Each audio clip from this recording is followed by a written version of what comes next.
Adrian Cole's hand trembled as champagne sloshed over the rim of his crystal glass. Across the grand ballroom, through the crowd of designer gowns and tailored suits, he saw her. Tessa Morgan. The woman who vanished from his life 5 years ago without a trace, without a goodbye, without any explanation that made sense. His chest tightened as memories flooded back, but what made his blood run cold was the little girl holding Tessa's hand. The child couldn't have been more than 4 years old, wearing a bright red dress with white flowers. She had deep brown skin like her mother, but those eyes were unmistakably his. The same unusual hazel green that Adrian saw in the mirror every morning, the same eyes his father had, the rare genetic marker that ran in the Cole family. Adrian watched, frozen, as Tessa bent down to whisper something to the little girl. The child giggled, her curls bouncing as she nodded enthusiastically. Then, before Adrian could process what was happening, the little girl broke away from her mother and started running. Not just running anywhere. Running directly toward him. The ballroom seemed to slow down. Guests moved in blurred motion around him. The orchestra's waltz became distant background noise. All Adrian could focus on was this tiny person weaving through the crowd, her face lit up with pure joy, heading straight for him like she knew exactly who he was. "Daddy Adrian," she called out, her voice high and clear, cutting through every conversation in their vicinity. Adrian's glass slipped from his hand, shattering on the marble floor. Heads turned. Whispers started. But none of that mattered because this child, this beautiful little girl who was clearly his daughter, crashed into his legs and wrapped her small arms around his knees. "I found you," she said, looking up at him with those impossible eyes. "Mommy said you were here. She showed me your picture lots of times. I made you something." Behind her, Tessa stood paralyzed, her face a mixture of terror and resignation. She wore a simple blue dress, elegant but modest compared to the luxury surrounding them. She was even more beautiful than Adrian remembered, but the exhaustion in her eyes told a story of hardship he couldn't begin to imagine. Adrian's business partner, James, appeared at his elbow. "Adrian, are you all right? Who is this?" But Adrian couldn't speak. He could only stare down at the little girl who was now pulling a folded piece of paper from a small purse hanging across her chest. She unfolded it carefully, revealing a crayon drawing of 3 stick figures holding hands. One tall with yellow hair, one medium with brown skin and dark hair, and one tiny with brown skin and curly hair. "This is us," the little girl explained, pointing to each figure. "That's you, that's Mommy, and that's me. My name is Lily. Lily Rose Morgan. Mommy says my middle name is from your grandma. Is that true?" Adrian's knees nearly gave out. Rose had been his grandmother's name. The grandmother who raised him with more love than his own mother ever showed. Tessa remembered. After all these years, after whatever happened to tear them apart, she remembered the stories he told her about the one person in his family who truly understood him. He crouched down, his expensive suit forgotten, his image forgotten, everything forgotten except this moment. "Yes," he managed to whisper. "That's true. Rose was my grandmother's name." Lily beamed. "I knew it. I told Mommy I wanted to meet you. She said maybe someday. But then we got invited here because Mommy helped Mrs. Patterson's sister with her kids, and Mrs. Patterson said we should come, and Mommy said you might be here because Mr. Patterson is your friend, and I said we have to go because I need to meet my daddy." Each word was a hammer blow to Adrian's heart.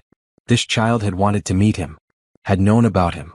While he had spent 5 years believing Tessa had simply decided he wasn't worth staying for, she had been raising their daughter, telling her about him, keeping his memory alive. Tessa finally moved, rushing over with panic written across her face. "Lily, honey, we talked about this. You can't just run up to people." "But it's not people, Mommy. It's Daddy Adrian." Lily's logic was simple and devastating. "Tessa." Adrian stood, still holding the drawing. "We need to talk." "I know." Her voice was barely audible. "I'm sorry. I never meant for this to happen here like this." "How long have you been in the city?" "We never left." Those 3 words hit Adrian like a physical blow. She never left.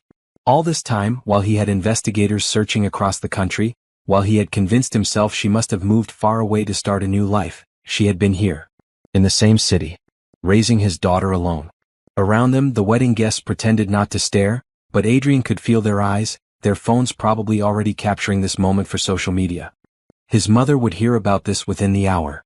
Patricia Cole had spies everywhere, especially at high society events. James cleared his throat. "Perhaps we should move this conversation somewhere more private? There's a garden terrace on the 2nd floor." Adrian nodded gratefully, but Lily interrupted. Are you coming with us, Daddy Adrian? That word. Daddy. She said it so naturally, so hopefully, like she had been practicing it her whole life waiting for this moment. Yes, Adrian said firmly. Yes, I'm coming with you. I'm not letting you out of my sight. Lily clapped her hands together. Good. Because I have lots of questions. Mommy answers them, but she says some things only daddies can explain. Like, why do boys like trucks so much? I like trains better. Trains go more places. Despite everything, despite the shock and confusion and rising anger at the years stolen from him, Adrian felt a smile tug at his lips. I like trains better too. See, Mommy? I told you we were the same. As they walked toward the terrace, Lily chattering away about her favorite train routes she had learned from library books, Adrian's mind raced. 5 years. 5 years of first steps he didn't see. First words he didn't hear. Birthdays he didn't celebrate. Someone was responsible for this, and he had a sinking feeling he knew exactly who. His mother had never approved of Tessa. Patricia Cole had made that abundantly clear from the moment Adrian brought Tessa to a family dinner. A social worker from a regular family, no connections, no pedigree, no use to the Cole empire. His mother had smiled through that dinner with ice in her eyes, and 2 weeks later Tessa disappeared. The terrace was empty, lit by strings of soft white lights. The city sprawled below them, millions of lives playing out in the darkness. Adrian shut the glass doors behind them, muffling the party noise. Lily immediately went to the railing, standing on her tiptoes to see better. Wow. Is this what rich people see all the time? Lily, step back from there, Tessa said quickly, moving to pull her daughter to safety. Adrian watched them together, seeing the practiced ease of their relationship, the obvious love and trust. Tessa had done this alone. Every scraped knee, every nightmare, every triumph and struggle. Alone. Why? The single word came out rougher than he intended. Tessa closed her eyes. Can we talk after I put Lily down for the night? This isn't a conversation for little ears. I'm not little. I'm 4 3/4, Lily corrected. You're right, you're very big, Tessa said softly. But grown-ups still need to talk about grown-up things sometimes. Adrian knelt beside Lily again. Your mom is right. But can I ask you something first? Lily nodded seriously. Would it be okay if I came to see you tomorrow? Maybe we could get ice cream and talk about trains? Her face transformed with pure joy. Really? You promise? I promise. I never break my promises. Okay. But chocolate ice cream is the best. Just so you know. Noted. Adrian held out his hand, and Lily shook it solemnly, like she had seen adults do. Tessa's eyes glistened with unshed tears. We should go. This was a mistake. I shouldn't have come. No. Adrian stood. Don't run again. Please. Whatever happened, whatever made you leave, we can figure it out. But don't take her away from me again. Don't take yourself away from me again. The raw emotion in his voice made Tessa's tears finally fall. You don't understand what happened. Then help me understand. Tomorrow. After I spend time with Lily, you and I will talk. Really talk. No more running, Tessa. I can't do another 5 years of not knowing. She nodded slowly. Okay. Tomorrow. But Adrian, there are things you don't know about your family. Things that made me believe leaving was the only way to protect everyone I love. A cold dread settled in Adrian's stomach. His family. His mother. Patricia. Tessa's silence was answer enough. Before Adrian could respond, Lily tugged on his sleeve. Daddy Adrian? Are you going to be at my birthday party? It's in 2 months. I'm going to be 5. That's a whole hand. She held up her small hand, fingers spread wide, and Adrian felt something break open inside his chest. Something that had been locked away since the day Tessa disappeared. I'll be at your birthday party, he promised. And every single one after that. Could you really blame a mother for trying to protect her child from a world she didn't understand? Have you ever had to make an impossible choice between love and safety? Drop a comment below and let me know what you would have done in Tessa's position. And if you want to see how this story unfolds, hit that subscribe button because this is just the beginning. The community center on Maple Street had seen better days. Faded yellow paint peeled from the walls, and the linoleum floors were scuffed from decades of use. But inside it buzzed with life. Children laughed in the after-school program, seniors played cards in the corner, and volunteers sorted donated clothes in the back room. Adrian Cole had never been inside a place like this. At 28, he had spent his entire life in penthouses, country clubs, and private schools.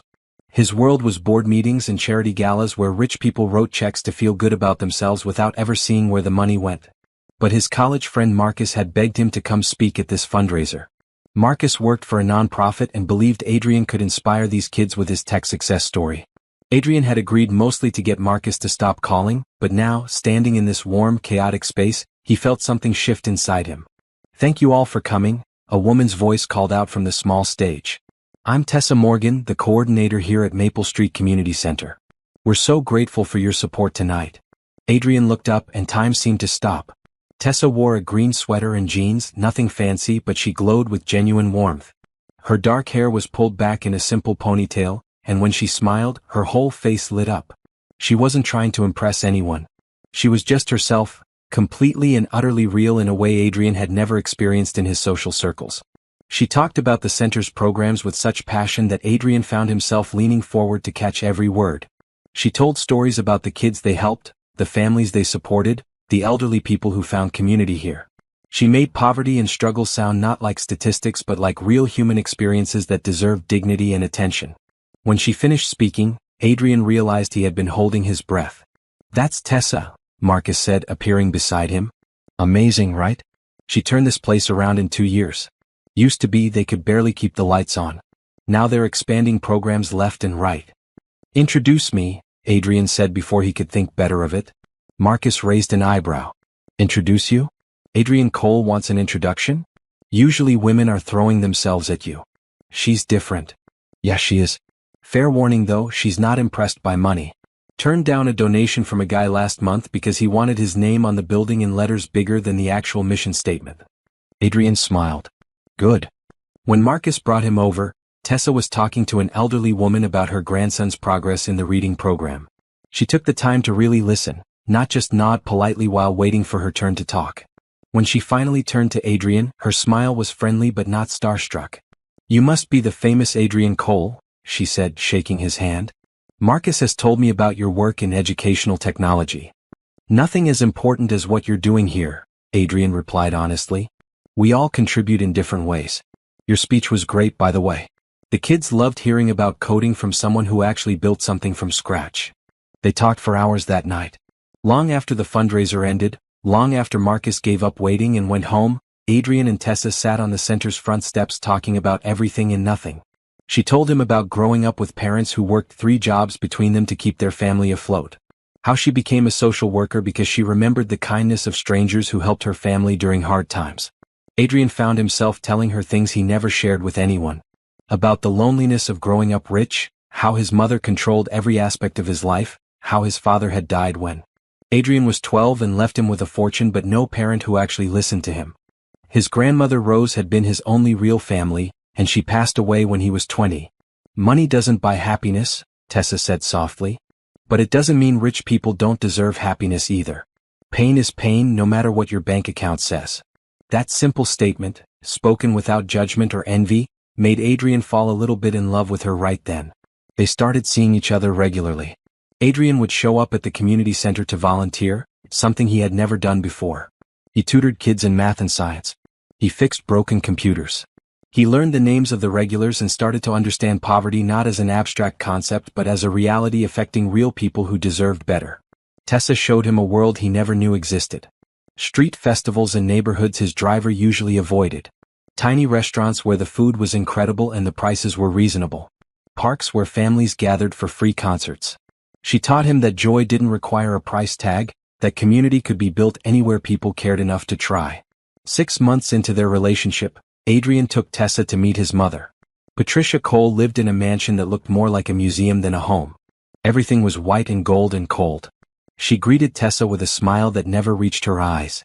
"So you're the social worker," Patricia said, the words somehow sounding like an insult. How quaint. The dinner was torture. Patricia asked questions designed to highlight the differences between Tessa's background and the Cole family's status. She brought up charity galas and European vacations, knowing Tessa had experienced neither. She mentioned family connections and business networks, subtly emphasizing that Tessa brought nothing valuable to the table. But Tessa handled it with grace. She answered honestly, never pretending to be something she wasn't, never apologizing for her life. Adrian had never been more proud or more in love. When they left, Patricia walked them to the door. "Adrian, a word please?" Tessa waited outside while Patricia pulled Adrian aside. She's unsuitable, Patricia said bluntly. I know you think you're in love, but this is infatuation. She's from a completely different world. It will never work. I love her, mother. Really love her. For the first time in my life, I'm with someone who sees me, not my bank account. Love isn't enough. You have responsibilities. A legacy to uphold. The Cole name means something. The Cole name doesn't have to mean cold and isolated. Patricia's eyes turned hard. If you continue this relationship, you'll regret it. That's not a threat, Adrian. That's a promise. But Adrian ignored the warning. He continued seeing Tessa, falling deeper in love every day. She made him laugh. She challenged him to be better, to do more with his wealth and influence. She saw potential in him that went beyond making money and attending parties. 1 year into their relationship, Adrian was certain he wanted to marry her. He started looking at rings, planning a proposal. He imagined a future where they worked together to make real change, combining his resources with her passion and knowledge. Then Tessa discovered she was pregnant. Adrian would never forget the look on her face when she told him. They were at her small apartment, the kind of place his mother would have called embarrassing. But to Adrian it was home. It smelled like Tessa's lavender soap and the candles she liked. Her books lined the walls and photos of people she loved covered every surface. I'm pregnant, she said, her voice shaking. I know we didn't plan this. I know it's fast. But Adrian, I want to keep this baby. Our baby. Adrian pulled her into his arms. I want that too. Tessa, I was going to wait for the perfect moment, but there's never going to be a more perfect moment than this. He got down on one knee right there in her tiny living room. Marry me. Build a life with me. Let's raise this baby together and show them what real love looks like. Tessa said yes through happy tears. They held each other and planned their future. A simple wedding, maybe at the community center. A modest home at first, something they could fill with love and laughter. They would tell their child about both sides of their family, the struggles and the privileges, and raise someone who understood the value of kindness and hard work. For 2 weeks, Adrian was happier than he had ever been. Then Tessa disappeared. He woke up one morning to a text message. I'm sorry. This isn't going to work. Please don't look for me. I wish you well. Adrian called, texted, went to her apartment. Gone. He went to the community center. She had quit without notice. He called her parents. They refused to speak to him. He hired investigators who found nothing. It was like Tessa Morgan had simply erased herself from his life. For months, Adrian searched. He couldn't understand what happened. Everything had been perfect. They were going to have a baby, build a family. What changed? Eventually, his mother sat him down. Adrian, you have to accept that she left. Some people aren't cut out for this life. She realized she didn't fit in our world and made the mature choice to walk away. She was pregnant with my child. Are you certain the child was yours? Adrian had stood up and walked out. He didn't speak to his mother for 6 months after that. But deep down, a seed of doubt had been planted. Why else would Tessa leave so suddenly?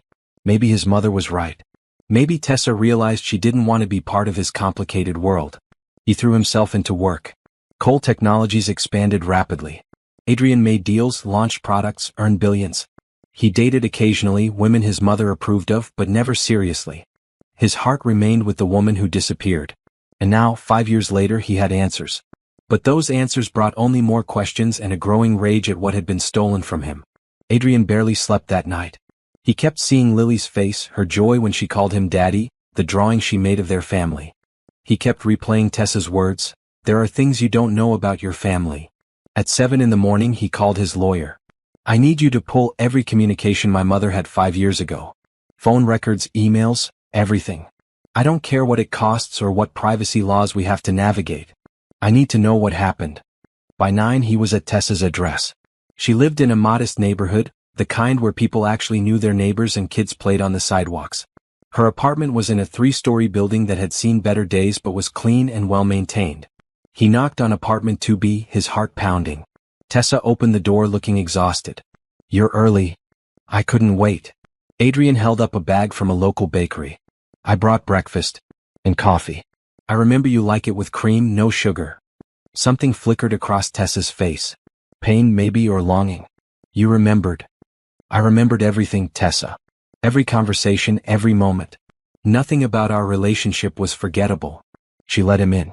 The apartment was small but filled with warmth. Lily's drawings covered the refrigerator. Books overflowed from shelves. A bright blue couch sat against one wall, and photos hung everywhere. Adrian recognized some of them, pictures from their time together that he thought were lost forever. "She's still asleep," Tessa said, gesturing to a closed door. "Saturday mornings she usually sleeps until 8. We have a little time." They sat at a small kitchen table, coffee cooling in their hands. For a long moment neither spoke. Finally Adrian said, "Tell me what my mother did." Tessa took a deep breath. 3 days after I told you I was pregnant, your mother came to see me. She showed up at the community center with 2 men in suits. They looked like lawyers or bodyguards, I wasn't sure which. Adrian's hands clenched around his mug. "She was very polite at first," Tessa continued. "She congratulated me on the pregnancy. Then she laid out exactly why I needed to disappear from your life. She had investigated my family. She knew my parents were struggling financially. She knew my father had a heart condition and couldn't afford his medications half the time. She knew my younger brother was trying to go to college on scholarships that barely covered tuition. What did she threaten? She said if I stayed with you she would destroy my family. My father would lose his job. My brother would lose his scholarships. She had connections, she said, and she wasn't afraid to use them. She painted a picture of my family losing everything, all because I was selfish enough to believe I could fit into your world." Adrian felt sick. "And then? Then she offered me money. A lot of money. Enough to pay off my parents' debts, put my brother through school and set me up comfortably. All I had to do was leave and never contact you again. Never tell you about the baby. Just disappear. But you didn't take the money." "No. I told her to go to hell." Tessa smiled sadly. "I thought love was enough. I thought we could fight her together. So I went home to tell you what happened, to show you the kind of person your mother really was." "What stopped you?" "My father had a heart attack that night. The doctors said it was stress-related. He pulled through but barely. While I was at the hospital your mother showed up again. She said this was a warning. She said next time my father might not be so lucky. She said accidents happen, especially to people who don't know when to walk away." Adrian stood abruptly, his chair scraping against the floor. "She threatened your father's life." I don't know if she meant it literally or if she was just trying to scare me. But Adrian, I couldn't take that chance. My father almost died. My family was falling apart. Your mother made it clear that staying with you meant putting everyone I loved at risk. So you left. I left. I sent you that text and I blocked your number before I could change my mind. I moved apartments, changed my schedule at work, avoided anywhere I thought you might go. For months, I jumped every time I saw a black car, thinking it was your investigators or your mother's people. Why didn't you reach out after Lily was born? You must have known I would want to know my daughter." Tessa's eyes filled with tears. "Because I was terrified. Your mother is powerful, Adrian. She has money and connections I can't even comprehend. What if she tried to take Lily from me? What if she decided a Cole heir should be raised by the Cole family, and I was just an inconvenient detail to be removed?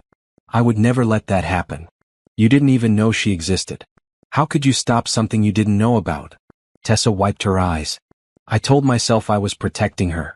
I convinced myself that someday when Lily was older, when I was more stable, maybe then I could reach out. But the longer I waited, the harder it became. How do you tell a man he has a 4-year-old daughter? How do you explain why you kept her from him? You tell him the truth. Like you're doing now." Adrian sat back down, reaching across the table to take Tessa's hand. "I'm not angry at you. I'm furious at my mother, but not at you. You did what you thought you had to do to protect your family. But I took away your choice. I took away 5 years of Lily's life from you. My mother took those years. Not you." Adrian squeezed her hand. "Tessa, I need you to understand something. I've spent 5 years wondering what I did wrong, why you left, if our whole relationship was a lie. Knowing the truth, knowing you didn't leave because you stopped loving me, that changes everything." "I never stopped loving you," Tessa whispered. "Even when I was 8 months pregnant and angry at the world, even when Lily was born and I was crying because you weren't there to meet her, even when she took her first steps and said her first word, I never stopped loving you.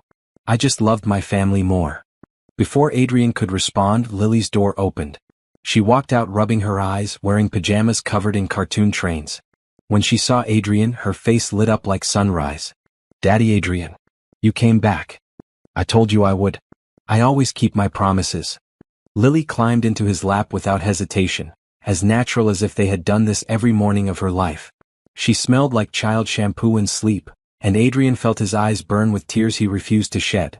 "Are we getting ice cream now?" Lily asked hopefully. "After breakfast. Your mom says you like pancakes." "I love pancakes. With chocolate chips. Mommy makes the best ones. Adrian looked at Tessa over Lily's head. Can I stay? For breakfast, I mean. And then maybe we can all go get ice cream together? Tessa nodded, fresh tears on her cheeks. I'd like that. As Tessa made pancakes and Lily chattered about her favorite train routes from books she had memorized, Adrian felt something settle in his chest. Anger at his mother still burned hot, but it was tempered by the reality of this moment.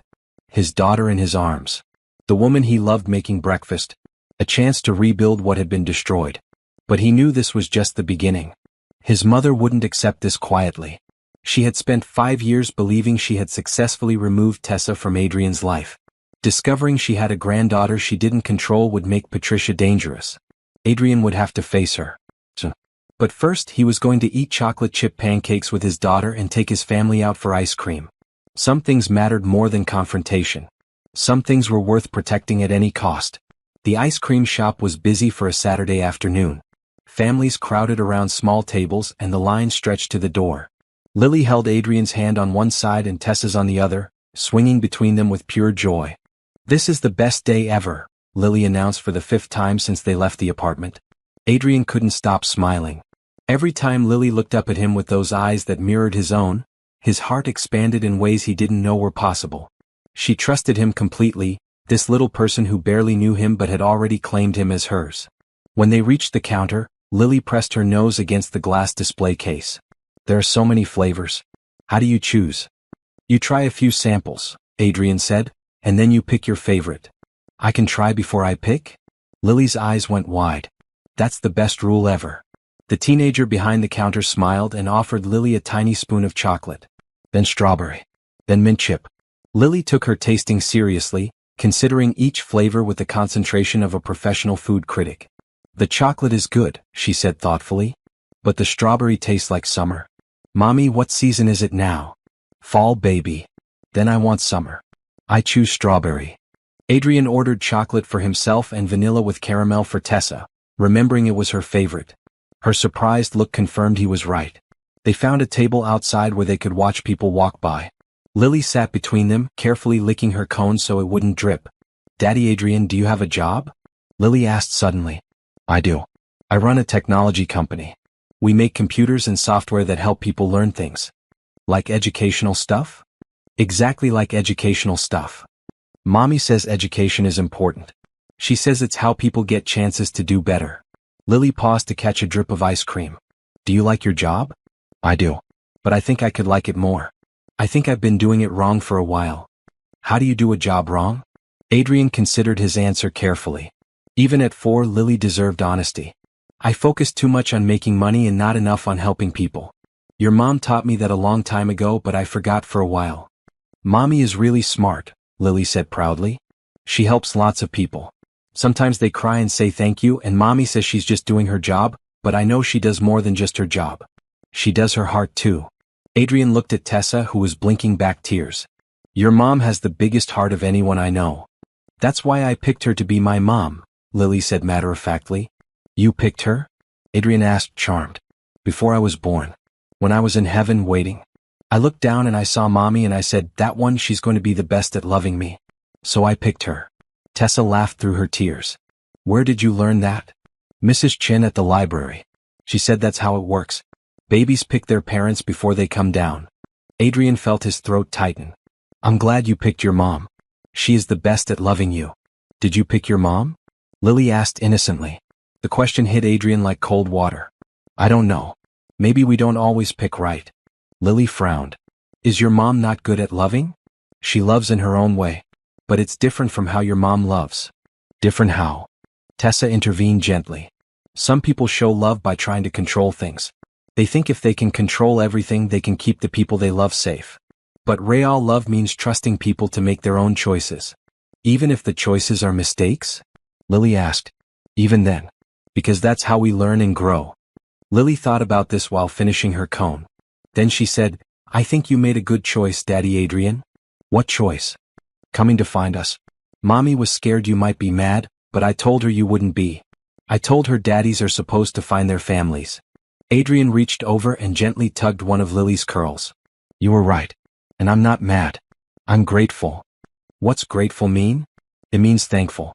It means I'm so happy I found you that I can barely believe it's real. Lily grinned, ice cream on her chin. It's real. I'm real. See? She poked his arm. You're real too. We're all real together. After ice cream, they walked through a nearby park. Lily ran ahead to the playground and Adrian and Tessa followed at a slower pace. She's incredible, Adrian said. Tessa, you raised an incredible human being. She's easy to love, Tessa replied. She's always been sunny even when things were hard. When I was working 2 jobs and going to school online, she would sit with her coloring books and tell me stories to keep me awake. She's been my partner through everything. 2 jobs.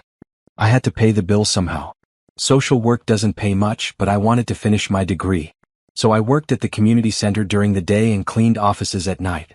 My neighbor, Mrs. Patterson, the one who invited us to the wedding, she watched Lily when I had night shifts. Adrian felt anger rising again, not at Tessa but at the circumstances that forced her into this situation. That should never have been necessary. I would have helped. I wanted to help. I know. But I was so scared of your mother. Every time I thought about reaching out, I remembered her threats. I convinced myself Lily and I were safer staying invisible. They reached a bench and sat down, watching Lily climb on the play structure. She waved at them from the top and they both waved back. I'm going to make this right, Adrian said firmly. I'm going to set up accounts for you and Lily. Education, living expenses, everything you need. Adrian, I can't accept. Yes, you can. Not because I'm trying to buy my way back into your life, but because it's right. Lily is my daughter. You're her mother. I should have been supporting you both all along. My mother stole that from all of us, but I can fix this part. Tessa was quiet for a moment. Okay. For Lily's future, I'll accept help. But I need to keep working. I need to keep being me, not just someone who lives off your money. I wouldn't want you any other way. Your work matters, Tessa. The community center matters. What if we expanded it? What if Cole Technologies funded a real upgrade? New computers, better facilities, more programs? You'd do that. I should have done it years ago. When we were together, you showed me how to use wealth to make actual change, not just write checks and feel good. Then you left and I went back to the empty way of living I knew before. But I don't want that anymore. I want purpose. I want to build something that matters. And I want Lily to see her father as someone who does good in the world. Tessa reached over and took his hand. You're already good in the world, Adrian. You just forgot for a while. Lily came running back, breathless and sweaty. Did you see me on the tall slide? I went down so fast. I saw. You're very brave, Adrian said. Brave like you? Braver than me, I think. Lily climbed onto his lap, settling in like she belonged there. Daddy Adrian, can I ask you something important? Anything. Are you going to stay this time? Because Mommy's last boyfriend said he would stay, but then he left when he found out about you. Adrian's jaw tightened. Your mom had a boyfriend? Tessa looked uncomfortable. It was brief. About a year ago. He seemed nice at first, but when Lily mentioned her father and I explained the situation, he said it was too complicated. He left the next day. He was scared, Lily said wisely. Mommy says some people are scared of complicated things. But I don't think you're scared. I'm not scared, Adrian said firmly, looking into Lily's eyes. I promise you I'm not going anywhere. Even if things get complicated, even if it's hard, I'm staying. You're my daughter and that's forever. Forever is a long time. Not long enough. Adrian hugged her close. I have 5 years to make up for. We have tea parties to have and books to read and train stations to visit. We have birthdays and holidays and regular Tuesdays. We have your whole life ahead of us and I'm going to be here for all of it. Lily pulled back to look at his face, searching for something. Whatever she found must have satisfied her because she nodded decisively. Okay. I believe you. Those 3 words meant more than any business deal Adrian had ever closed. This tiny person believed him, trusted him, accepted him into her life without hesitation or conditions. The rest of the afternoon passed in a blur of perfect moments. They fed ducks at the pond. They played hide and seek among the trees. They got hot dogs from a cart and sat on the grass eating them while Lily told elaborate stories about her stuffed animals at home. When the sun started to set, they walked back to Tessa's apartment. Lily held both their hands again, tired and happy. At the door, Lily threw her arms around Adrian's legs. This was the best day. Can we do it again tomorrow? How about I come for breakfast again? And then we can figure out what tomorrow's adventure will be. Every day can be an adventure? Every single day. After Lily went inside, Adrian and Tessa stood in the hallway. The exhaustion on Tessa's face was less pronounced now, replaced with something that looked like hope. "Thank you," she said quietly. "For being so good with her. For not being angry. For understanding." "I love her already," Adrian said simply. "I know I just met her, but she's mine and I love her. And Tessa, I never stopped loving you. 5 years didn't change that." "Adrian? I know we can't just pick up where we left off. Too much has happened. But I want to try. I want us to be a family. Not for Lily's sake, though she deserves that. But for us. Because we were good together and I think we could be good together again." Tessa smiled sadly. "We have to deal with your mother first. She's not going to accept this quietly. Let me worry about my mother. You focus on you and Lily. I'll handle Patricia. Be careful. She's dangerous when she doesn't get her way. So am I." Adrian kissed Tessa's forehead softly. "Get some rest. I'll see you in the morning." As he walked to his car, Adrian pulled out his phone and called his lawyer. "Did you find anything?" "More than you want to know. Your mother had investigators following Tessa for months before her pregnancy. There are emails coordinating with a private investigator firm. And Adrian, there are payments. Large payments to a company that specializes in pressure tactics. It's all here. Send me everything. I'm going to see my mother tomorrow night. It's time we had a very serious conversation about boundaries and consequences." Adrian drove home to his penthouse, the same cold, empty space he'd been living in for 5 years. But tonight it didn't feel like home. Home was a small apartment with drawings on the refrigerator and a little girl who called him Daddy Adrian. Everything was about to change. His mother would fight this. She would use every weapon in her arsenal to maintain control. But Adrian had something now that he didn't have 5 years ago. He had something worth fighting for. Sunday morning started with pancakes again. Adrian arrived at 7 with bags of groceries, determined to be useful. Lily was already awake, bouncing with energy. "You came back again," she said like she still couldn't quite believe it. "I told you I would. Every day. Every single day? Every single day." Over the next few weeks, Adrian proved those words true. He came for breakfast every morning before Lily went to preschool. He picked her up in the afternoons when Tessa had to work late. He read bedtime stories and helped with bath time. He learned which songs made Lily laugh and which ones she wanted repeated endlessly. He also learned the reality of Tessa's life. The night shift cleaning job she still worked 3 times a week because her daytime salary barely covered rent and childcare. The student loans she was still paying off from her degree. The way she shopped at discount stores and clipped coupons. The medical bills from Lily's birth that she paid $10 at a time. "Let me help," Adrian said one evening after Lily was asleep.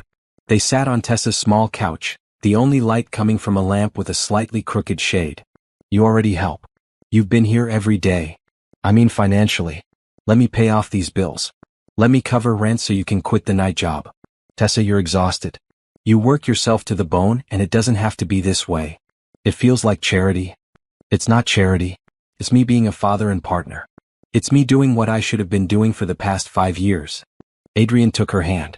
"I'm not trying to control you or change you. I just want to remove some of the stress so you can breathe a little easier." Tessa looked at their joined hands. "It's hard for me to accept help. I've been doing everything alone for so long. You don't have to be alone anymore. I'm here. Let me be here in all the ways that matter, not just the fun breakfast and bedtime story ways." After a long pause, Tessa nodded.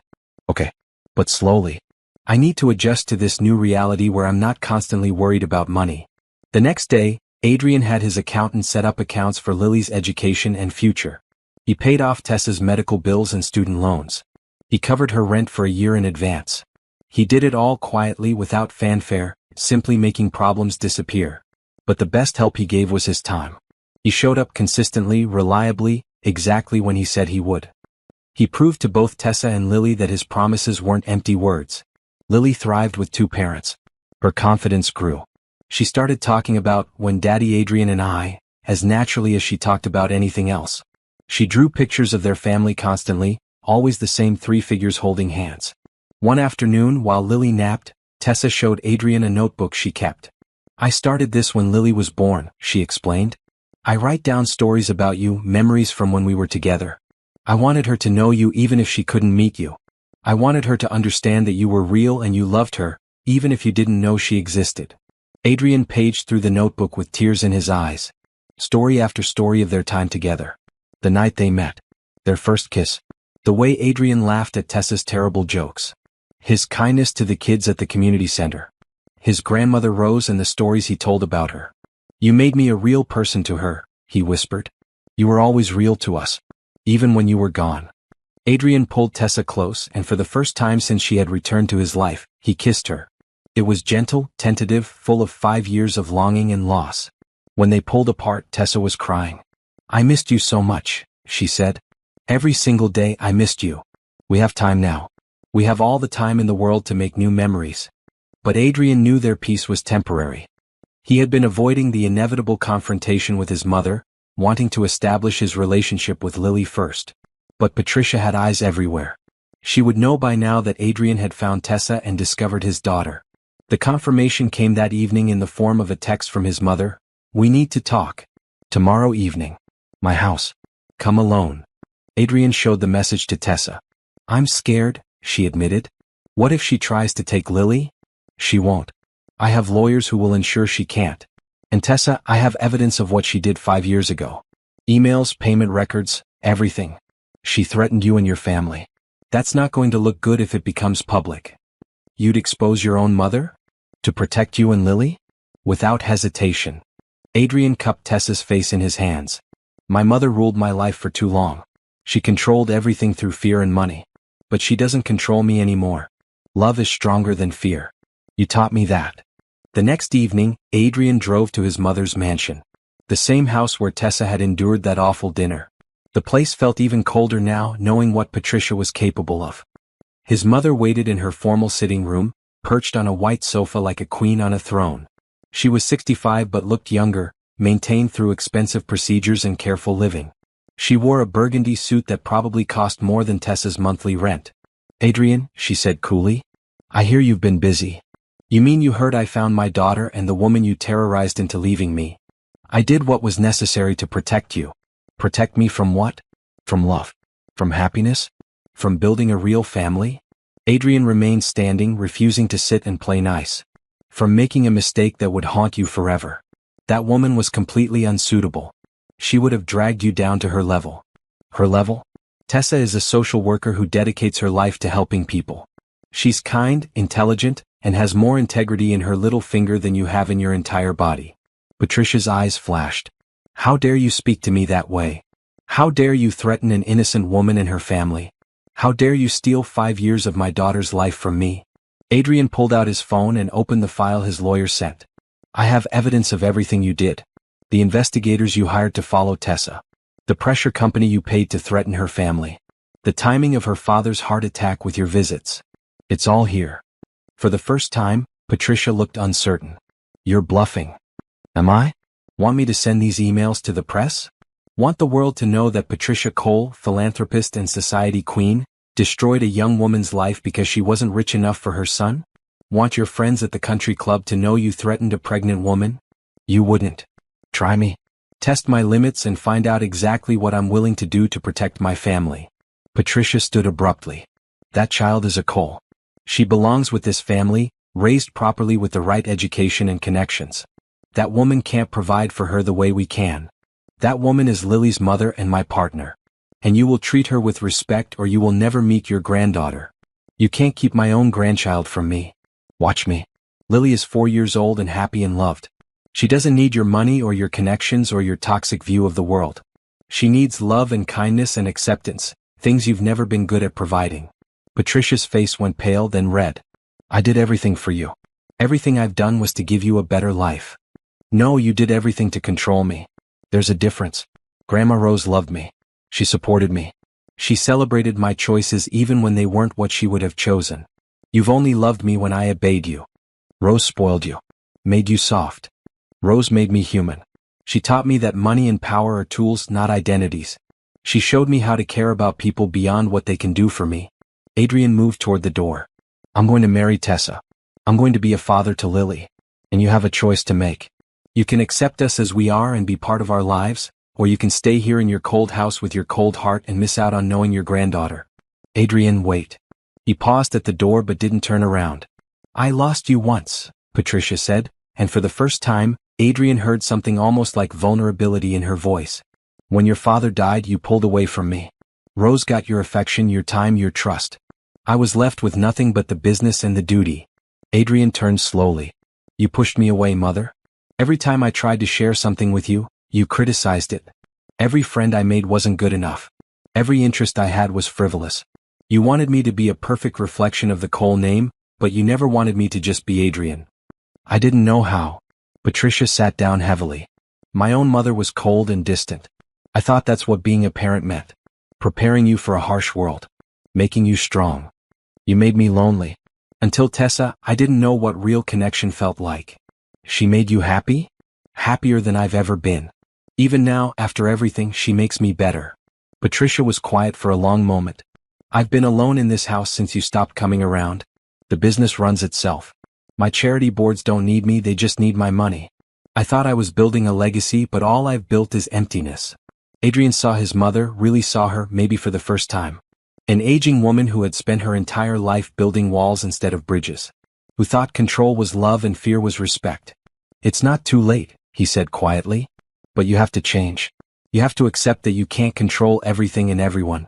You have to meet Tessa and Lily where they are, not try to make them into something else.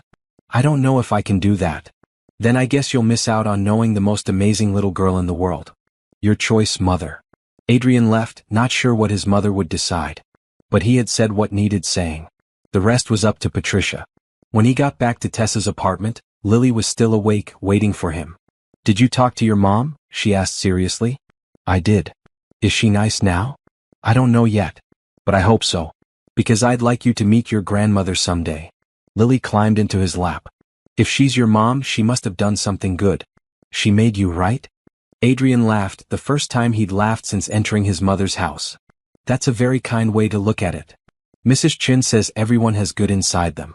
Sometimes it's just buried under scared or angry. Mrs. Chin is very wise. She's 100 years old. That's a lot of time to get wise. Adrian held his daughter close, grateful for her ability to see the good in everything. If Patricia ever did change, it would be because of Lily's pure perspective, not because of anything Adrian said. That night, after Lily was in bed, Adrian and Tessa sat on her small balcony looking at the city lights. What happens now? Tessa asked. Now we live our lives. We're a family. We figure it out as we go. What if your mother doesn't accept us? Then she misses out. But Tessa, I think maybe, possibly, I saw a crack in her armor tonight. A tiny recognition that she's been wrong. It's not much, but it's more than I've ever seen from her before. Lily has a way of bringing out the best in people. She gets that from you. They sat in comfortable silence, hands linked, watching the city breathe below them. 5 years had been stolen, but the future stretched out full of possibility. It wouldn't be perfect. There would be challenges and adjustments and difficult conversations. But they would face it together. Family wasn't about perfection. It was about showing up, day after day, choosing love over fear, hope over bitterness, connection over control. And for the first time in 5 years, Adrian felt like he was finally home. 2 weeks passed in relative peace. Adrian spent every moment he could with Lily and Tessa. They fell into routines that felt natural and right. Saturday mornings at the park. Sunday breakfast at the diner. Weeknight dinners at Tessa's apartment. Story time before bed. Adrian moved some of his work remote so he could be present for the small moments. Lily's preschool pickup. Homework helped, though at 4 years old it was mostly coloring. Dance class on Wednesdays where Lily spun and twirled with more enthusiasm than grace. He also started making changes at Cole Technologies. He established a new division focused on educational software for underserved communities. He partnered with Tessa to identify community centers that needed technology upgrades. He remembered why he had started the company in the first place, not to make billions but to make learning accessible. Tessa quit her night cleaning job. The relief on her face when she realized she could sleep full nights was worth everything to Adrian. She had energy again. Color in her cheeks. Laughter that came easily instead of being forced through exhaustion. They were building something real. Something that felt permanent. Then, on a Thursday afternoon, Patricia showed up at Tessa's apartment. Tessa called Adrian immediately, panic in her voice. Your mother is here. She just knocked on the door. Don't let her in. I'm on my way. Adrian, Lily is here. She sees your mother through the window. Adrian's heart dropped. I'll be there in 15 minutes. Don't open the door. But he heard Lily's voice in the background. Is that my grandma? The one with the big house. Lily, wait. She looks sad, Mommy. Why does she look sad? Adrian drove faster than he should have, running 2 yellow lights and parallel parking with less care than usual. He took the stairs to the second floor 2 at a time. When he reached the apartment, the door was open. Patricia stood in the small living room looking completely out of place in her designer clothes and perfect hair. But it wasn't her appearance that stopped Adrian cold. It was the expression on her face as she watched Lily. Lily sat on the floor surrounded by her train books, explaining to Patricia the difference between freight trains and passenger trains with the seriousness of a professor giving a lecture. And this one, Lily said, pointing to a picture, goes all the way across the country. It takes 3 days. 3 whole days on a train. Isn't that amazing? Patricia sat on the edge of Tessa's blue couch, her expensive burgundy suit oddly bright against the modest furniture. She looked at Lily like she was seeing a miracle. That is amazing, Patricia said quietly. I've never been on a train that long. Really? But you're old. You should have done lots of train riding by now. Lily, Tessa said softly. That's not polite. But it's true. She has grandma hair. Despite everything, Patricia smiled. A real smile, not the cold one Adrian was used to. I do have grandma hair. You're absolutely right. Adrian cleared his throat. Mother. What are you doing here? Patricia stood, and for a moment, Adrian saw uncertainty on her face. I came to apologize. To Tessa? To all of you. But especially to Tessa. Tessa stood frozen by the kitchen, clearly torn between the desire to protect Lily and curiosity about what Patricia would say. Patricia turned to Tessa, and Adrian saw his mother do something he had never seen before. She looked uncomfortable, vulnerable, human. I was wrong, Patricia said simply. What I did 5 years ago was cruel and inexcusable. I told myself I was protecting Adrian, but I was really protecting myself. My vision of what his life should look like. My need for control. Mrs. Cole. Patricia, please. Mrs. Cole sounds like someone I don't want to be anymore. She took a breath. I threatened you and your family. I tried to force you away from my son because I was afraid. Afraid he would choose you over me. Afraid I would lose the last person I had any connection to. You had a terrible way of showing it, Tessa said, her voice shaking. I know. I spent my whole life building walls instead of relationships. My marriage was a business arrangement. My friendships are transactional. Adrian's grandmother Rose was the one who truly loved him, and I was jealous of that love because I didn't know how to replicate it. Lily looked up from her books. Why were you scared? Daddy Adrian is nice. He wouldn't leave you just for mommy. He'd make the family bigger, not replace people. Patricia's eyes filled with tears. You're right. I should have known that. But I was too afraid to risk it. Are you still scared? Lily asked. Terrified. But Adrian told me I had a choice. Be alone or be part of this family. And I don't want to be alone anymore. Lily stood up and walked over to Patricia. She was so small next to Adrian's tall mother, barely reaching Patricia's knees. But she took Patricia's hand with complete confidence. Family means you don't have to be alone, Lily said. That's what mommy always tells me. Even when things are hard, family stays. Patricia looked down at Lily's small hand in hers. Even when family has been unkind? Everyone makes mistakes. Mrs. Chin says the important thing is trying to do better. Mrs. Chin is very wise. That's what Daddy Adrian says too. Patricia looked at Adrian with an expression he had never seen before. It took him a moment to recognize it as pride. You've done something incredible here. Despite me, despite everything, you've built something beautiful. Tessa built it, Adrian said. I just showed up late. But you showed up. That's more than I did for you when you were young. Patricia looked at Tessa again. I know an apology doesn't fix what I did. I know I can't give you back the 5 years I took. But I want to try to be better. I want to be a grandmother Lily can be proud of. Why should I believe you? Tessa asked. You threatened my family. You made me believe my father would die if I stayed with Adrian. You terrorized me into leaving the man I loved. You shouldn't believe me. Not yet. I have to earn your trust and that will take time. But I'm asking for the chance to try. Lily tugged on Patricia's hand. Do you like tea parties? I've been to many tea parties. No, I mean real tea parties. With pretend tea and stuffed animals and silly voices. Those kind of tea parties. Patricia looked confused. I've never been to that kind of tea party. Then you haven't lived yet. Come on, I'll show you. Before anyone could protest, Lily dragged Patricia toward her room. Patricia looked back at Adrian with something like panic and he almost laughed. Just follow her lead, he called out. And be prepared to use a British accent for the stuffed rabbit. When they were gone, Tessa collapsed onto the couch. What just happened? Adrian sat beside her. I think my mother just met someone who doesn't care about her money or status or power. Someone who sees her as just another person. Lily has that effect on people. She gets it from you. They sat in silence for a moment, listening to Lily's cheerful chatter from the bedroom and Patricia's softer responses. I'm not ready to forgive her, Tessa said quietly. What she did was horrible. I lost 5 years with you because of her threats. You don't have to forgive her yet. Or ever if that's what you decide. But maybe we can give her a chance to be different. For Lily's sake? For all our sakes. Hate and anger take so much energy. I don't want to spend the rest of my life bitter about what we lost. I want to focus on what we have now. Tessa leaned her head on Adrian's shoulder. When did you get so wise? I had good teachers. You and Lily and Mrs. Chen. Who is Mrs. Chen? Lily's librarian. Apparently she's 100 years old and full of wisdom. Tessa laughed, the sound warm and genuine. She's 72 and from Taiwan. But yes, she's wonderfully wise. From Lily's room, they heard Patricia say in a terrible British accent, Would you care for more tea, Lady Whiskers? Lily giggled. That's good, Grandma Patricia. But Lady Whiskers is French, not British. Oh dear, what does French sound like? I don't know. Make something up. Patricia attempted a French accent that sounded more like a cartoon character. Lily dissolved into delighted laughter. I can't believe this is happening, Tessa said. Your mother is playing pretend in my daughter's bedroom. Our daughter's bedroom. And I can't believe it either. But Lily has a way of breaking down walls.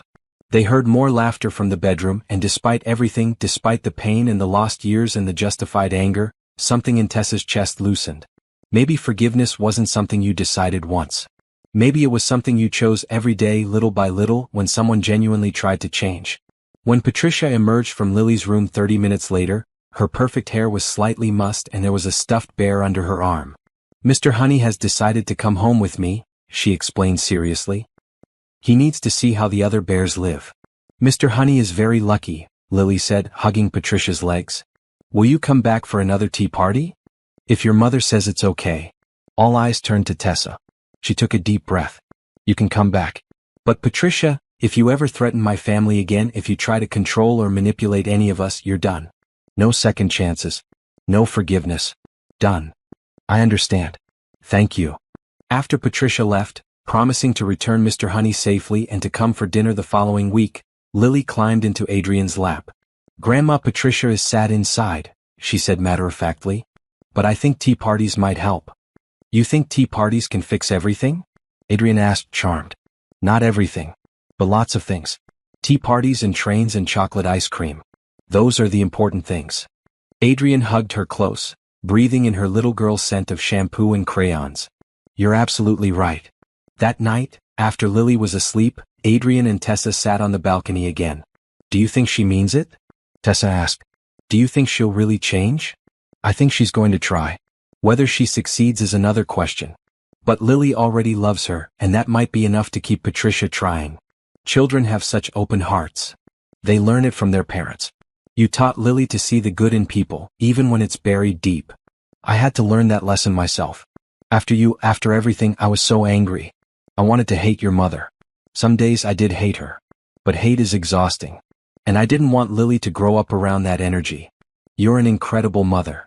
I'm a tired mother who's figuring it out as I go. That's what all the best parents are. Adrian pulled Tessa close, and they sat wrapped in each other as the city lights twinkled below. The future was still uncertain. His mother could relapse into old patterns. Tessa's trust could shatter again. The wounds of the past might never fully heal. But in this moment they had each other. They had Lily. They had hope. And sometimes hope was enough to build on. The following weeks revealed a side of Patricia that Adrian had never known existed. She came for dinner every Tuesday, bringing age-appropriate gifts for Lily that weren't outrageously expensive. She asked questions about Tessa's work with genuine interest. She even volunteered at the community center, helping with administrative tasks. It wasn't perfect. Patricia still made occasional comments that revealed her ingrained prejudices about class and money. She struggled with the concept that happiness didn't require luxury. She was learning, slowly, that love was more valuable than control. One evening, as Patricia helped Lily with a puzzle at the coffee table, she said quietly, I've been seeing a therapist.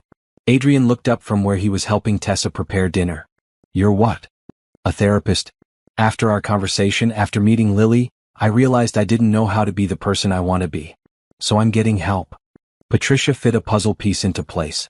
She says I have control issues stemming from my own childhood trauma. Apparently, when you grow up feeling powerless, you spend your adult life trying to ensure you're never powerless again. That makes sense, Tessa said carefully from the kitchen.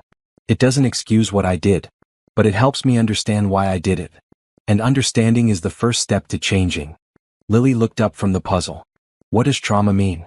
It means something happened that hurt me a long time ago, Patricia explained. And that hurt made me scared, and fear made me do unkind things. Like when Tommy pushed me at school and I pushed him back even though I knew pushing was wrong? Something like that, yes. Did you tell the person you were sorry? Patricia's hands stilled over the puzzle. No. The people who hurt me are gone now. But I can tell the people I hurt because of it that I'm sorry. She looked at Tessa, and Adrian saw real remorse in his mother's eyes. I'm sorry, Patricia said. I know I've said it before, but I'll keep saying it. I'm sorry for what I did to you. I'm sorry for taking Adrian away. I'm sorry for threatening your family. I'm sorry for the fear I caused. If I could undo it, I would. Tessa wiped her hands on a dish towel and came to sit with them. I'm working on forgiving you. It's hard. Some days I remember how scared I was and I get angry all over again. But then I see you with Lily and I see you trying and it gets a little easier. That's more than I deserve. Maybe. But forgiveness isn't about what you deserve. It's about what I need to move forward. Lily, who had been listening carefully, added, Mrs. Chin says forgiveness is a gift you give yourself, not the other person. Mrs. Chin is right again, Patricia said softly. After dinner, as Lily showed Patricia her newest drawings, Adrian's phone rang. His head of security. Mr. Cole, we have a situation. Someone's been asking questions about Ms. Morgan. Digging into her past, her family, her finances. Adrian's blood went cold. Who? We don't know yet. But it's not journalists. This is professional, thorough. Someone wants detailed information. After he hung up, Adrian found Patricia alone in the kitchen. Is there something you want to tell me? What do you mean? Someone is investigating Tessa. Having her followed, digging into her background. You wouldn't know anything about that, would you? Patricia's face went pale. No. Adrian, I swear I haven't hired anyone. I've been trying to change. Then who? I don't know. But Adrian, I have enemies. People who would love to see me vulnerable. If they found out about Lily, about Tessa, they might use it against me. Or against us. The realization hit them both at the same time. Whoever was investigating Tessa wasn't doing it to help Patricia. They were doing it to find leverage, weaknesses, ways to exploit the Cole family. Adrian called Tessa into the kitchen and explained the situation. Her face drained of color. My parents, she whispered. If someone goes after them again, we'll protect them, Adrian said firmly. I'll have security on your parents starting tonight. And Tessa, I think you and Lily should move in with me. At least temporarily until we know what we're dealing with. Move in with you? My penthouse has better security. Full-time guards. Cameras. No one gets up without passing through security. Adrian, that's a huge step. I know.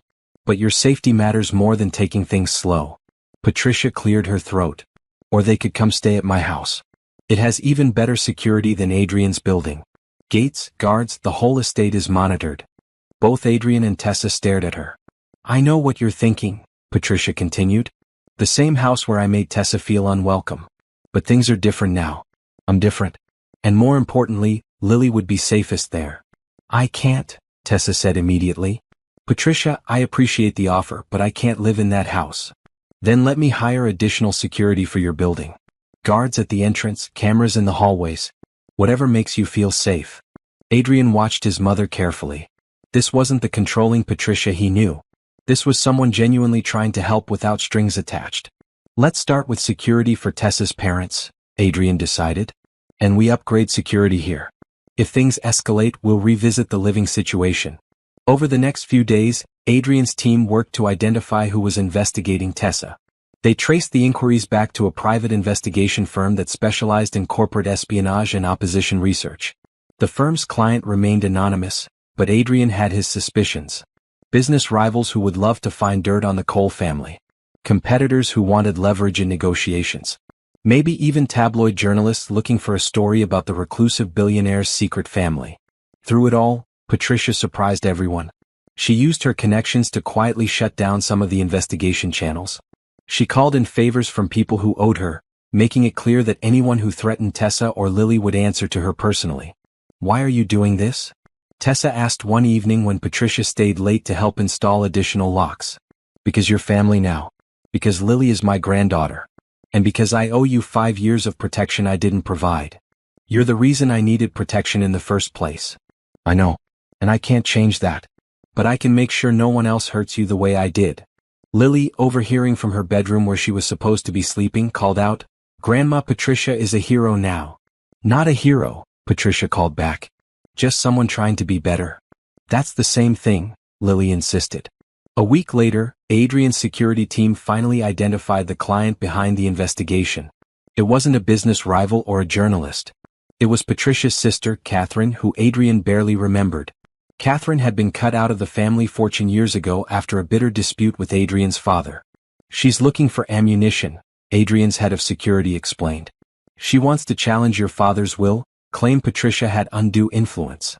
If she can prove Patricia is unstable or has been hiding family secrets, she thinks she can reopen the estate case." Adrian called Catherine directly. "Stop investigating my family."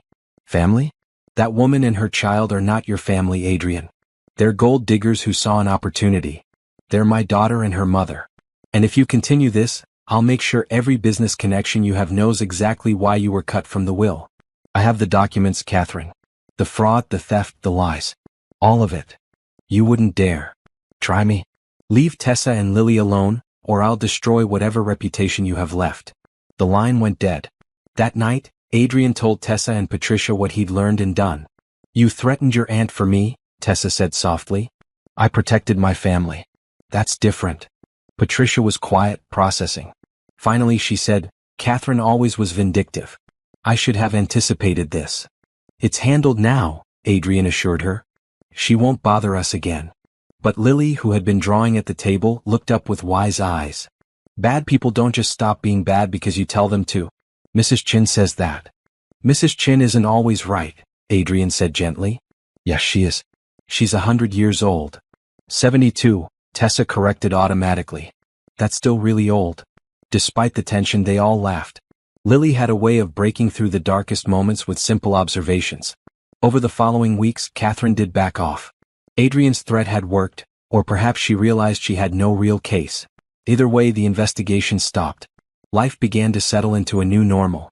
Patricia became a regular presence in their lives, though she still struggled with her ingrained habits. She caught herself making judgmental comments about Tessa's apartment and had to actively work to reframe her thinking. She had to remind herself that love didn't require luxury, that happiness existed outside her narrow worldview. One Saturday, Patricia invited them all to her house. Not for dinner, but for Lily to use the pool. Tessa was hesitant, but Lily was so excited about swimming that she agreed. The estate looked different in daylight. Still grand, still intimidating, but somehow less cold. Patricia had made changes. Fresh flowers in every room. Photos of Lily on the mantel. Bright throw pillows on the white furniture. "I'm trying to make it feel more like a home," Patricia explained. "It's been a museum for too long." Lily loved the pool. She splashed and played with the joy of a child who rarely got to swim. Adrian played with her, throwing her in the air and catching her while she shrieked with delight. Tessa and Patricia sat in lounge chairs watching them. "He's a good father," Patricia said. "Better than his own father was. He tries. That's what matters. I didn't try with him. I thought providing for his material needs was enough. I didn't understand that children need presence, not just presence. It's not too late to be present now." Patricia looked at her. "Do you really believe that? That I can make up for the past?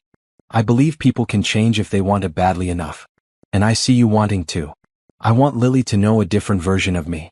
Not the cold woman who valued status over substance. I want to be someone she's proud to call grandma. Then keep doing what you're doing. Show up. Be present. Love without conditions." They sat in comfortable silence for a while, watching Adrian and Lily play. Then Patricia said, "I need to tell you something. About why I was so controlling with Adrian." Tessa waited, not pushing. "My mother was cruel," Patricia continued. "Physically, emotionally, in every way. My father ignored it, too focused on his business empire. I grew up believing that love was conditional, that you had to earn affection through perfection. When I married Adrian's father, it was a business arrangement. We never loved each other. And when Adrian was born, I didn't know how to love him.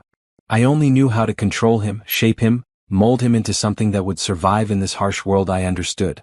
That must have been lonely. It was. Rose, Adrian's grandmother, tried to show me another way. She loved freely, openly. But I thought she was weak. I thought her kindness would make Adrian soft, vulnerable. I fought against her influence, and in doing so, I pushed Adrian away. He doesn't talk about his grandmother much. Because it hurts. She was the only person who truly loved him, and when she died, he lost his safe place. I could have stepped up then, been what he needed. Instead, I doubled down on control. And I lost him. You haven't lost him. He's right there. Patricia watched her son playing with his daughter. I lost him for a long time. I'm just now getting him back. Getting all of you back. And I won't waste this second chance. Later that evening, as they prepared to leave, Lily threw her arms around Patricia's legs. Thank you for the swimming, Grandma Patricia. This was the best day.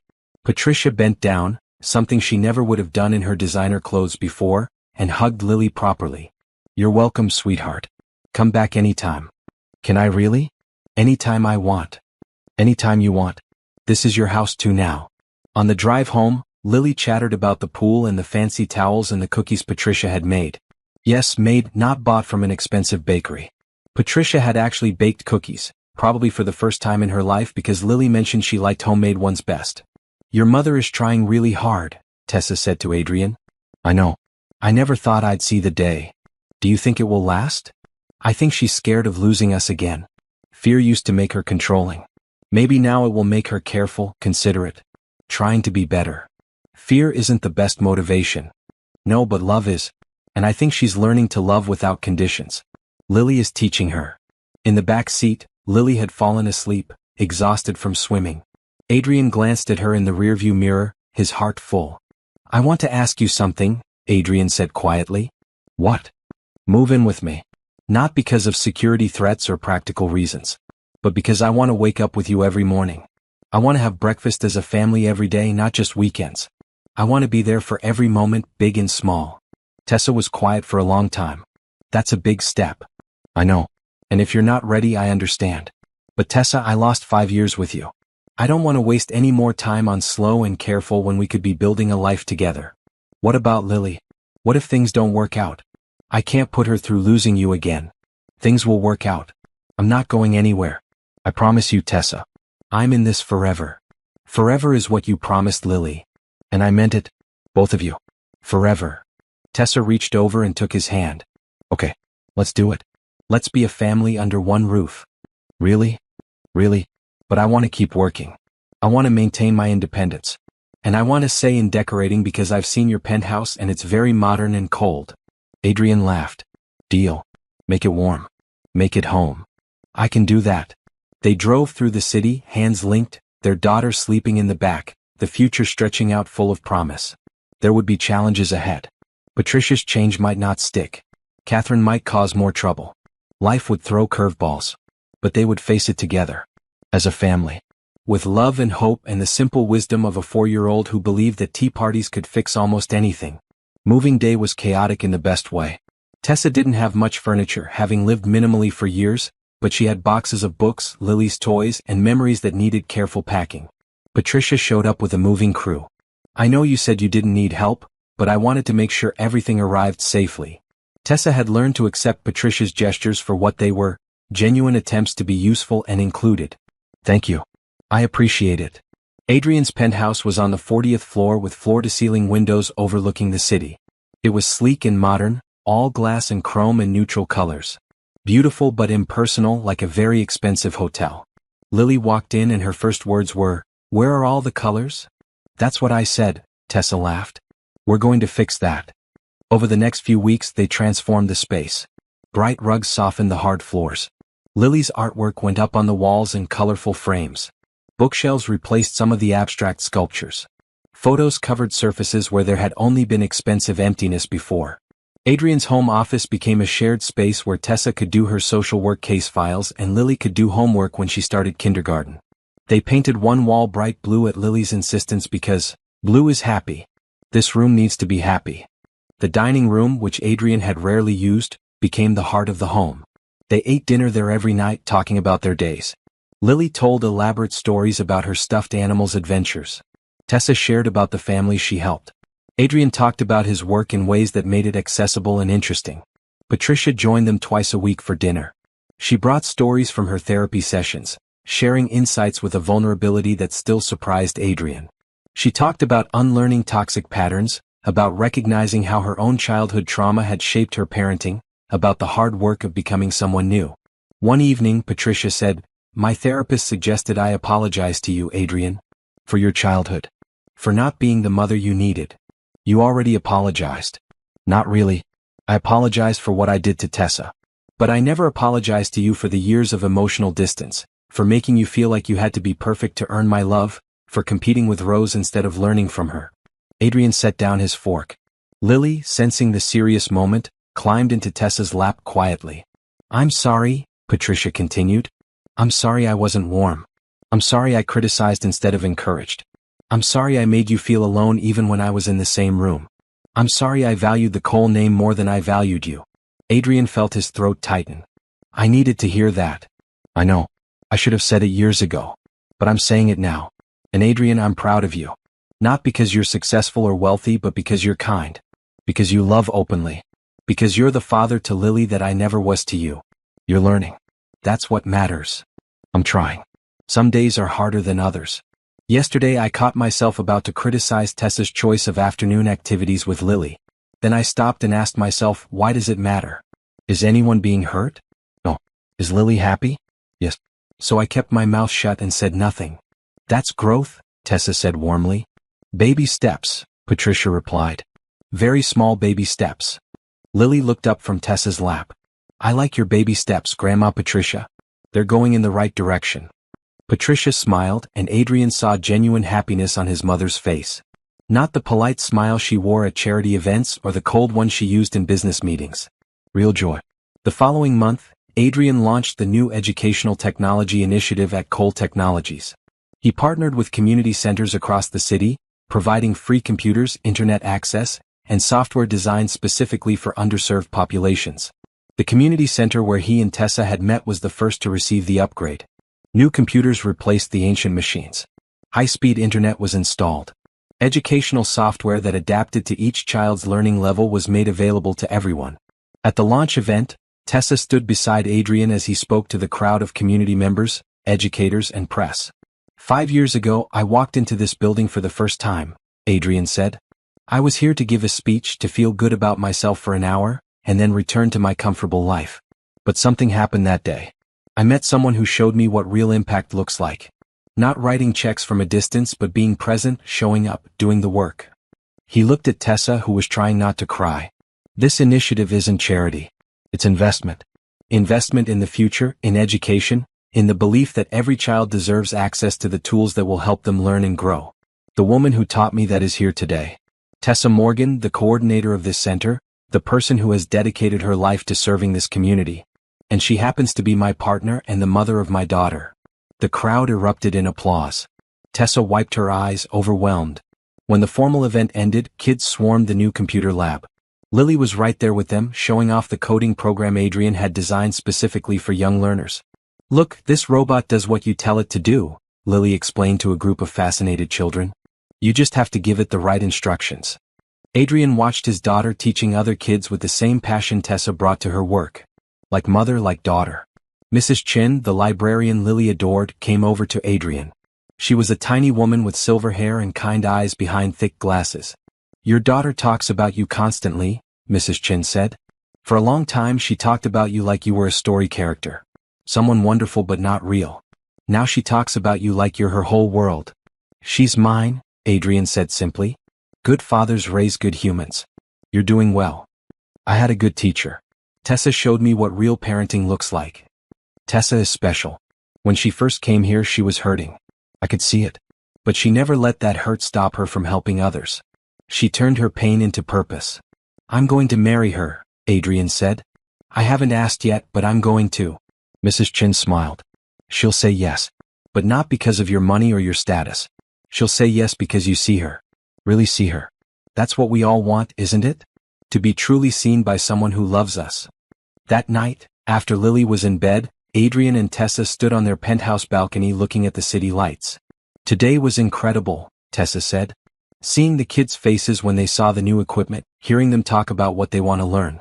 Adrian, you're changing lives. We're changing lives. This is your vision, Tessa. I just have the money to make it happen. It's more than money. You're present. You show up. You care about these communities in a real way, not just as a tax write-off. You taught me that. Before you, I thought wealth was about accumulation. Now I understand it's about circulation. Money is only valuable if it moves, if it creates opportunities and opens doors. Listen to you, getting all philosophical. Adrian pulled her close. I learned from the best. They stood wrapped in each other, and Adrian thought about timing. He had the ring already, had bought it weeks ago. But when was the right moment?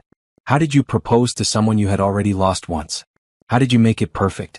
But then he remembered what Tessa had taught him. Perfect wasn't real. Real was messy and spontaneous and built on actual moments, not orchestrated ones. Tessa, he said quietly, I want to ask you something. What? Will you marry me? She pulled back to look at his face. What? I know I should have planned this better. I should have waited for a perfect moment with flowers and music and all that. But standing here with you, looking at the city where we met and fell in love and lost each other and found each other again, this feels like the right moment. Adrian? You don't have to answer now. Take time. Think about it. But I want you to know that I'm all in. I want forever with you. I want to be Lily's father legally and officially. I want to wake up next to you for the rest of my life. I want to build something real and lasting and true. Tessa was crying now, happy tears streaming down her face. You really mean it? I've never meant anything more. Then yes. Yes, I'll marry you. Adrian kissed her, and it felt like coming home. Like every moment of the past 5 years had been leading to this. The pain, the loss, the searching, all of it mattered because it brought them here. He pulled out the ring box from his pocket. I've been carrying this around for weeks waiting for the perfect moment. Turns out the perfect moment is just whenever we're together. The ring was simple and beautiful. Not a huge diamond meant to impress, but an elegant design with small stones that caught the light. Exactly Tessa's style. It's perfect, she whispered. Like you. I'm not perfect. Perfect for me then. They held each other on the balcony, the city alive around them, their future stretching out full of possibility. In her room, Lily woke briefly from a dream. She padded out to find her parents and saw them through the glass doors, holding each other, her mother's hand showing something sparkly. Lily smiled. She had been hoping Daddy Adrian would ask. She had even practiced what she would say at the wedding when people asked her about her parents. She went back to bed, hugging her favorite stuffed train, content in the knowledge that her family was complete. Adrian was wrong about one thing. He thought he had proposed, and in a way he had. But Lily had other plans. 2 weeks after Adrian asked Tessa to marry him, they took Lily to their favorite park for a Saturday afternoon. It was late spring, the kind of perfect day where the sun was warm but not hot and flowers bloomed everywhere. Lily had been acting strange all morning, secretive and giggly. She clutched a small backpack and refused to let anyone look inside. What's in the bag, sweetheart? Tessa asked for the 3rd time. It's a surprise. You'll see. They spread a blanket under a large oak tree and unpacked the picnic lunch. Lily barely touched her sandwich, too excited about whatever she was planning. Finally, after they had eaten, Lily stood up and cleared her throat dramatically. I have an announcement, she said in her most serious voice. Adrian and Tessa exchanged amused glances. I've been thinking, Lily continued. We're already a family. We live together and eat dinner together and do everything together. But it's not official yet. Lily, honey, your dad already asked me to marry him, Tessa said gently. I know. I heard through the door. But he didn't do it right. What? Adrian tried not to laugh. You didn't ask me. And I'm part of this family too. So I'm going to fix it. Lily opened her backpack and pulled out 3 objects. A ring pop, the kind you could buy at any candy store. A piece of paper folded many times. And a small velvet box that looked suspiciously like it came from a jewelry store. She handed the ring pop to Adrian. This is for Mommy. Because you're supposed to have a ring when you propose. Then she handed the folded paper to Tessa. This is for you to read. I wrote it myself. Mrs. Chin helped me spell the big words. Finally, she kept the velvet box. And this is from me. Adrian's throat tightened as he realized what was happening. His daughter was proposing on behalf of their family. Tessa unfolded the paper with shaking hands and read aloud. Dear Mommy, I love you more than trains and chocolate ice cream. You're the best mommy in the whole world. Daddy Adrian loves you too, even more than I do, and I didn't think that was possible. We want to be a family forever, not just for now. So I'm asking, will you marry us? Love, Lily. P.S. Mrs. Chin says marriage is about choosing to love someone every day, even when it's hard. I think we already do that. Tessa was openly crying now. Lily, baby, this is beautiful. I'm not done, Lily said. She turned to Adrian. Your turn. Give mommy the ring, pop, and say the words. Adrian got down on one knee in the grass, his expensive suit forgotten. He held up the ring, pop, like it was the Hope Diamond. Tessa Morgan, will you marry me and this incredible girl? Will you choose us every day, even when it's hard? Yes, Tessa laughed through her tears. Yes, I choose you. Both of you. Every day. Lily clapped her hands together. Good. Now you have to put the ring, pop, on her finger. Adrian slipped the candy ring onto Tessa's finger, and she examined it seriously. This is the best ring I've ever seen. But wait, there's more, Lily said. She opened the velvet box to reveal a delicate necklace with 3 small charms. A heart, a star, and a train. Grandma Patricia helped me pick it out, Lily explained. The heart is for love. The star is for wishes. And the train is because trains take you places and we're going places together. Lily, this is too much, Tessa said. It's from my piggy bank. I've been saving my allowance. Grandma Patricia said I had enough for something small, and this was small but perfect. Adrian helped Tessa put on the necklace while Lily watched with satisfaction. Now it's really official, Lily declared. We're engaged. All 3 of us. All 3 of us, Adrian repeated, pulling both his girls into a hug.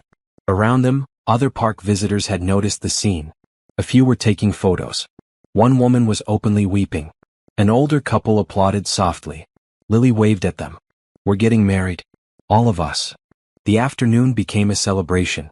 Strangers offered congratulations. Other children came over to admire Lily's backpack and hear the story. One little boy said solemnly, I want to propose to my parents too when they get married. As the sun started to set, they packed up their picnic and walked toward home. Lily held both their hands, swinging between them, the happiest child in the world. That was the best proposal ever, Tessa said. I agree, Adrian replied. Though I'm a little embarrassed, my 4-year-old daughter knows more about romance than I do. 4 3/4, Lily corrected. And it's not about romance. It's about family. You're right. It's about family. That night, after Lily was asleep, Adrian and Tessa looked at the collection of proposal items on their dresser. The ring, pop, now carefully preserved in a plastic bag. The folded paper with Lily's careful handwriting. The necklace with its 3 meaningful charms. And Adrian's own ring, which Tessa had been wearing since he proposed on the balcony. 2 proposals, Tessa mused. That's not something many people can say. Only because we have the most thoughtful daughter in existence. She's pretty special. She gets it from you. Tessa turned to face him. Adrian, when do you want to get married? Like actual timeline? Tomorrow? Next week? I don't need a big wedding, Tessa. I just need you. I want something small. Family and close friends. Maybe at the community center where we met. Perfect. Absolutely perfect. And soon. I don't want to wait. We've already waited 5 years. Next month? Next month. They sealed the plan with a kiss, and Adrian felt something settle in his chest. 5 years ago he had lost everything. But life had a way of coming full circle. The pain had been real, the loss had been devastating, but it had led them here. To this moment. To this family. To this future they would build together. Would you believe that sometimes the most perfect proposals come from the hearts of children? That love isn't about grand gestures but about choosing each other every single day? Drop a comment below and share your thoughts on Lily's proposal. And don't forget to subscribe to see how this beautiful family story continues. The wedding was exactly 1 month after Lily's proposal in the park. They chose the community center where Adrian and Tessa had first met, the place where both their lives had changed forever. The space looked magical. White flowers hung from every available surface. Strings of lights created a warm glow. The folding chairs had been replaced with nicer ones, but they were still simple, still accessible, still representative of the community this building served. Only 50 people attended. Tessa's parents, who Adrian had gotten to know and deeply respect. Her younger brother, now in his final year of college thanks to the scholarship fund Adrian had quietly established. Mrs. Chun from the library, dressed in a beautiful blue dress and smiling her quiet smile. The staff from the community center who had become like family to Tessa over the years. Adrian's guests were smaller in number. A few trusted friends from college. His business partner James, who had facilitated that fateful wedding where Adrian had first seen Lily. And Patricia, who sat in the front row wearing a soft green dress and wiping tears before the ceremony even started. Lily was the flower girl, obviously. She wore a bright red dress with a full skirt that spun when she twirled, which she did constantly. She took her job very seriously, walking down the aisle with perfect posture, scattering petals with the precision of someone performing surgery. When she reached the front, she went straight to Adrian and whispered loudly, "I didn't mess up. Not even once." "You were perfect," he whispered back. Then the music changed and Tessa appeared. Adrian's breath caught. She wore a simple white dress, elegant and understated. No veil, just flowers woven through her dark hair. She glowed with happiness, and when their eyes met, Adrian felt the same pull he had felt 5 years ago when he first saw her speak on that small stage. She walked down the aisle alone by choice. "I'm not being given away," she had explained during planning. "I'm choosing. This is my choice and I want that to be clear." When she reached Adrian, she took his hands and they stood together facing the officiant, a woman who ran another community center across town and had become Tessa's mentor. "We gather today," the officiant began, "to celebrate a love that refused to be destroyed." Adrian and Tessa's story isn't a simple one. They met, they fell in love, they were torn apart, and they found their way back. Not because it was easy, but because they believed love was worth fighting for. She smiled at Lily. And they created this incredible human in the process. "Lily, would you like to come stand with your parents?" Lily immediately joined them, standing between Adrian and Tessa. Each parent took one of her hands. "Love isn't always romantic," the officiant continued. "Sometimes it's the love between a parent and child. Sometimes it's the love of community. Sometimes it's the love that drives us to do better, be better, serve better." Adrian and Tessa's love encompasses all of these things. Adrian and Tessa had written their own vows. Adrian went first. "Tessa, 5 years ago I lost you and I didn't understand why. I spent those years building a business empire but feeling empty inside. Then I found you again and I found Lily and I understood what I had been missing. Purpose. Connection. Real love." His voice cracked slightly. "You taught me that wealth isn't about what you accumulate but about what you give away. You showed me that family isn't always blood, that community matters more than status, and that showing up is more valuable than showing off. I promise to keep showing up. Every day. Every moment. For you and for Lily and for the life we're building together." Tessa wiped tears from her eyes before beginning her own vows. "Adrian, when I met you, I thought you were just another rich person looking to feel good about himself. But you proved me wrong. You saw me, really saw me, not as a project or a charity case but as a person with value and worth. You loved me without conditions." She glanced at Lily. "When I had to leave, it was the hardest decision I ever made. I thought I was protecting everyone but I was really just scared. Scared of your mother's threats, scared of your world, scared that love wouldn't be enough. I was wrong. Love is always enough when it's real." She looked back at Adrian. "You found us. You didn't give up. You fought for us when I was too afraid to fight for myself. And now we're here about to promise forever to each other. I promise to choose you, every single day even when it's hard. I promise to build a life full of love and laughter and purpose. I promise to be your partner in all things." There wasn't a dry eye in the room. The officiant asked for the rings. Lily produced them from a small pouch she had been guarding carefully. Simple gold bands, no diamonds or elaborate designs. Just symbols of commitment, circular and unbroken. They exchanged rings and then the officiant said, "By the power vested in me, I pronounce you married. Adrian, you may kiss your bride." Adrian pulled Tessa close and kissed her as their family and friends erupted in applause. Lily jumped up and down between them shouting, "We did it! We're really married now." The reception was held in the same room, tables set up where the chairs had been. Mrs. Chen had made the cake, a simple 3-layer design covered in fresh flowers. Food was catered from local restaurants, the kind of places Adrian had learned to love through Tessa. During dinner, Patricia stood to give a toast. She looked nervous, Adrian noticed. His mother, who had commanded boardrooms and charity galas without a tremor, was nervous about speaking to 50 people in a community center. "I'm not good at this," Patricia began. "Emotions, vulnerability, all of it. But my therapist says growth happens outside your comfort zone, so here I am." People laughed gently. 5 years ago, I did something unforgivable. I threatened Tessa and her family because I was afraid.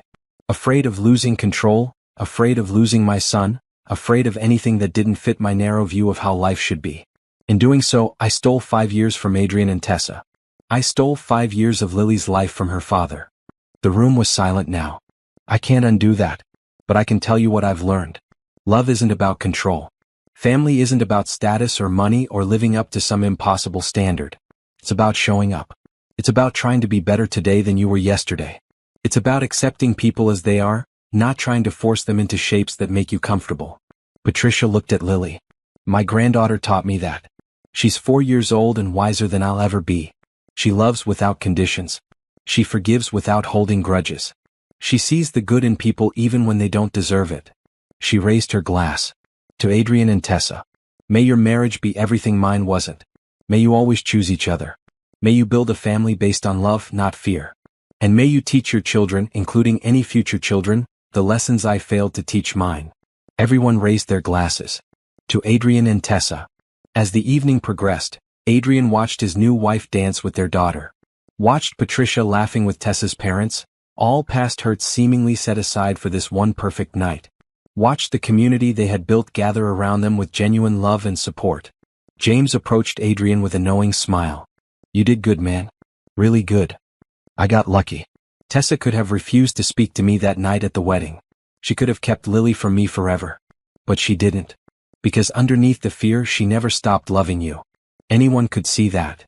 Later, as the party wound down, Lily started to fade. She had been running on pure excitement all day and exhaustion was finally catching up. She climbed into Adrian's lap, her fancy red dress rumpled and stained with cake frosting. Is the wedding over? She asked sleepily. Almost, sweetheart. It was a good wedding. Everyone was happy. Everyone was very happy. Daddy Adrian? Yes. Are you glad I found you at that first wedding? Adrian held her closer.